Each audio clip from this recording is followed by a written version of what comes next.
ఒక అబ్బాయికి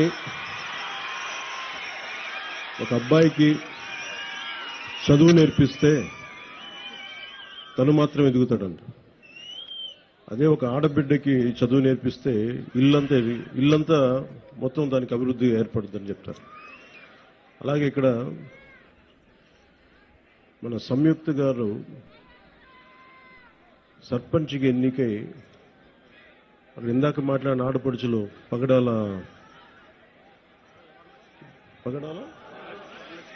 వరలక్ష్మి గారు మాట్లాడినా, అక్కడ టీచర్ల గురించి ఉపాధ్యాయుని మాట్లాడినా, ఆడబిడ్డలు చదివితే కుటుంబం కాదు, గ్రామాలే కాదు, దేశం కూడా ముందుకెళ్తుందని చెప్పి ద్రౌపది ముర్ము గారు ఒక పంచాయతీ స్థాయి నుంచి పంచాయతీ సర్పంచ్కి ఎదిగి ఈ రోజున భారతదేశానికి రాష్ట్రపతిగా ఉన్నారు.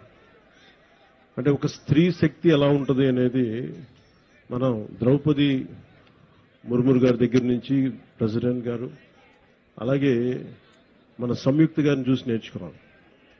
నేను మనస్ఫూర్తిగా ఎందుకు మైసూరావారిపల్లికి వచ్చాను అని అనడానికి,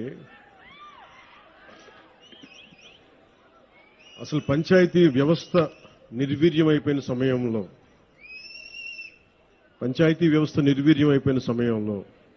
పంచాయతీ ఎన్నికలంటే భయపడే సమయంలో, గత ప్రభుత్వ సమయంలో రోడ్ల మీదకి రావడానికి కూడా చాలా అనుభవం నాయకులు కూడా భయపడే పరిస్థితిలో ఉండి, మిలిటరీలో పనిచేస్తున్న ఒక భర్తని రోడ్లు సరిగ్గా వేయక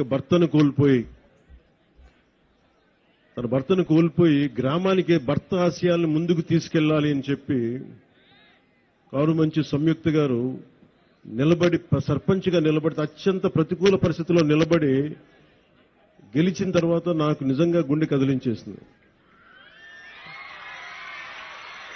నేను ఆ రోజున కారుమంచి సంయుక్త గారికి నిలబడ్డప్పుడు నేను ఒకటే కోరుకున్నాను ఆ రోజున అందరినీ, పంచాయతీలు చాలా కీలకం. 13,326 పంచాయతీలు మనకి. పంచాయతీలు చాలా కీలకం. అందరూ గ్రామాలు వదిలేద్దాం, బయటికి వెళ్ళిపోదాం అనుకుంటారు. కానీ పంచాయతీని ఎవరైతే కీలకంగా పట్టుకుంటారో, పంచాయతీ కోసం ఎవరు నిలబడతారో వాళ్ళు ఈ దేశాన్ని కదిలించే నాయకులయ్యారు, మామూలు నాయకులు అవ్వలేదు. సో కారుమంచి సంయుక్త నాకు పట్టుదల చూసి ఇలాంటి ఆడబిడ్డలు రాజకీయాల్లో ఉండాలని మనస్ఫూర్తిగా కోరుకుంటే, గెలిచి వచ్చిన తర్వాత నాకు చాలా చాలా ఆనందం వేస్తుంది. ఎక్కడా కూడా నేను రాజకీయాలకు అతీతంగా రాష్ట్రాభివృద్ధి కోసం, దేశాభివృద్ధి కోసం సంపూర్ణంగా ఆలోచించేవాడిని.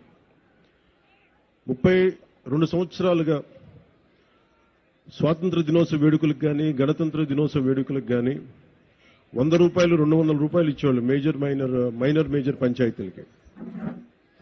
అదే మన కృష్ణతేజ గారికి, కమిషనర్, ఇంకా మన పంచాయతీరాజ్ వారికి ఒకటే చెప్పాను, ప్రతి గ్రామానికి, పంచాయతీకి దేశభక్తి ఇక్కడి నుంచే రావాలి, బయటికి దేశభక్తి ఇక్కడి నుంచే ఉబ్బకాలి.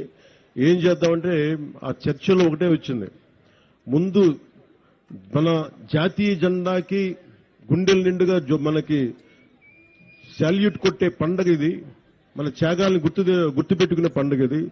దీనికి ఎలా పెంచాలని ఆలోచించినప్పుడు మేమందరం నిర్ణయం తీసుకుని 100 రూపాయలని 10,000 రూపాయలు, 250 రూపాయలని 25,000 రూపాయలు చేశాం.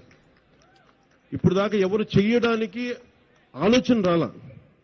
ఉన్న నిధుల్ని సంయుక్త గారు సర్పంచ్గా ఛార్జీ తీసుకున్న వెంటనే పనులు చేయిద్దాం, అందరూ గ్రామస్తులందరూ గెలిపించారని చూస్తే నిధులు వచ్చినాయి, నిధులు వెంటనే వెళ్ళిపోయినాయని చెప్పారు. సర్పంచ్లందరితో మాట్లాడారు.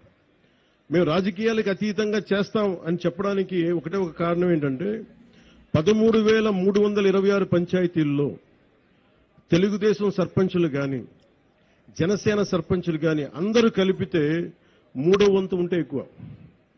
70% అందరూ వైసీపీ తరఫున పోటీ చేసిన సర్పంచ్లే. అయినా కానీ వాటిని దాటి అన్ని పంచాయతీలకి 10,000 రూపాయలు, 25,000 రూపాయలు పంచాం.